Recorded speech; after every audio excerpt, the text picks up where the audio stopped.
After being one of the 3 lucky players to get banned for innocent TO bug and losing 10 bill on maxed iron, I decided it's time for a new hardcore Ironman. Meet Bob. This won't be your typical hardcore Ironman. Bob will have a twisted bow before he starts PVMing. Welcome to chapter 1, Bob vs Chambers of Xeric. Alright, you guys are probably wondering how a low level Ironman can get drops in cogs, so let me introduce you guys to mega scales of Chambers of Xeric. So basically what you do is get 20 people in a raid to scale it up. You have a main who does all the combat rooms. The main has to have max gear and he will leave the raid at the end, and you'll probably lose a couple points, but it wouldn't matter that much because all the points go towards the team and your Ironman will probably get the drop.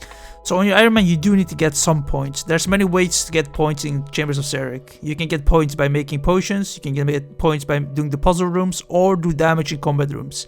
The damage in combat rooms we can factor out because we don't have any weapons or DPS to do that yet. Realistically, all you would need is 55 farming to farm Nox 5 for overloads. You're probably wondering, how can I make overloads without the herbal level? You don't need to. You can have an alt who does the overload making for you, but you will still get the points. And then you would have alts in the raid who would sip the overloads and keep sipping them, and then the points would stack up on your Ironman instead of the guy who made the potions. Don't ask me why, but it works like this. However, getting to the raid itself is dangerous. The path you would have to take there is filled with Hcim shamans that can hit over 10 HP.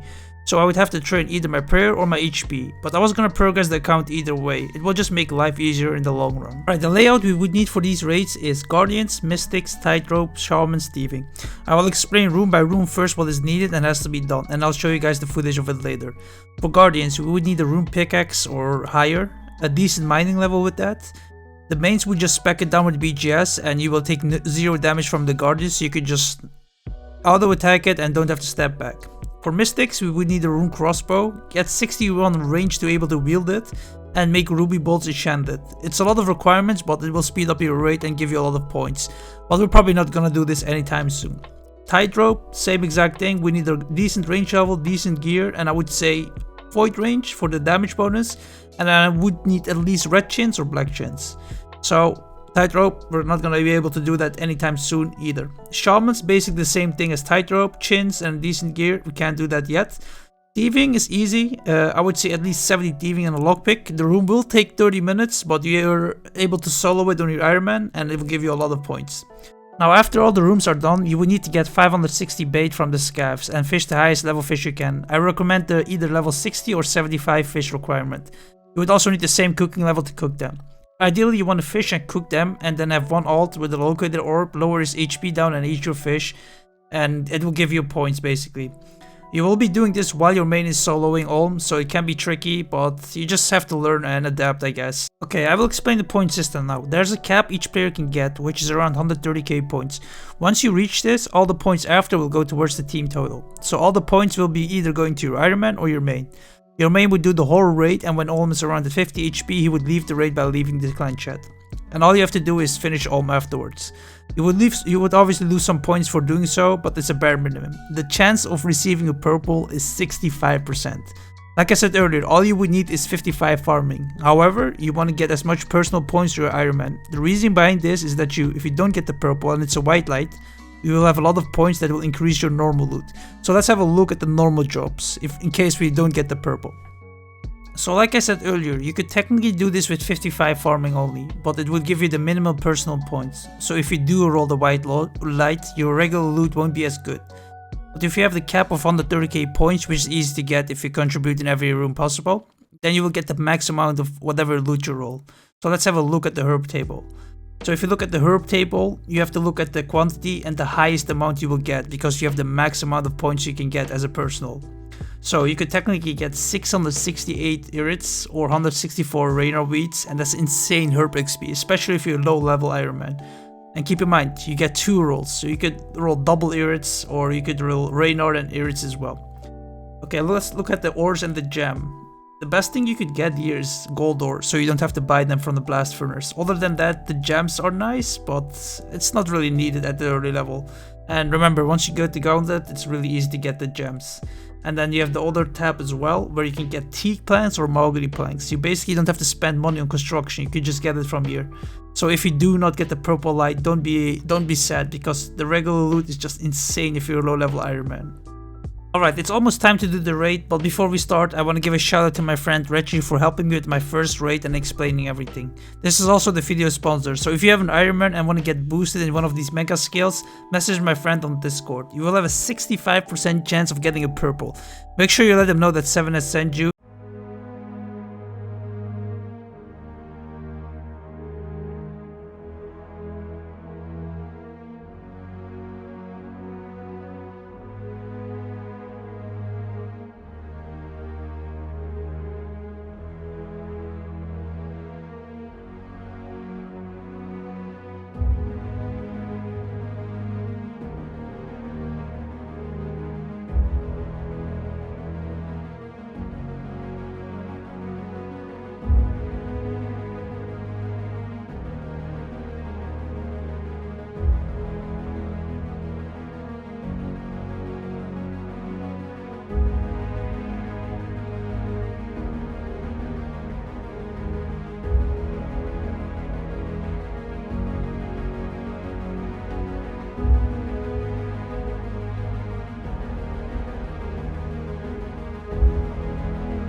kill Shout him. out to Red Tree, shout out to Red Tree. Red Tree Cox 65%. Use code 100%. REVROG. Always order 100%. Use 'cause he code loves doing REVROG. those. Right. Oh my god. Inshallah, Oh, next congrats on one. Arcane, bro. Yes, Michelle, that's gonna be on YouTube video. Hello. Fuck the French. Wait, first give you a shout out to Iron Retry, you know? Michelle. He's shaking. Alright. What about me? Michelle. One. Okay. Easy. That's big. I said it, inshallah next. Alright. Well, Andrews are gonna leave now. Enjoy. You gotta go for the back-to-back. Don't you? Alright guys, I'm gonna end the episode here. I set myself a goal to get a purple in this video and we managed to get the dex scroll. Our bank value is really low, 6.5 mil. 43 with the dex. I haven't used it yet because if I die on this account, I'm not sure if I want to continue or do something else. For now, I am not going to use it because I can't really use it yet either because I need 74 prayer and I can't see myself getting 4k dragon bones anytime soon. It will help me in the future doing Gauntlet and Hydra maybe, but for now I can't really use it. Anyways, give this video a like and I'll definitely do more mega skills in the next video. So stay tuned for that purple log. Also, I want to show you guys the log. It looks pretty nice. Where is it? Is it here? So if you go to the raid section and it says 1 KC, 1 purple. So I want to see at the end of the road how many purples and how many KC I actually can get. So give this video a like, subscribe if you haven't already, and see you guys in the next one.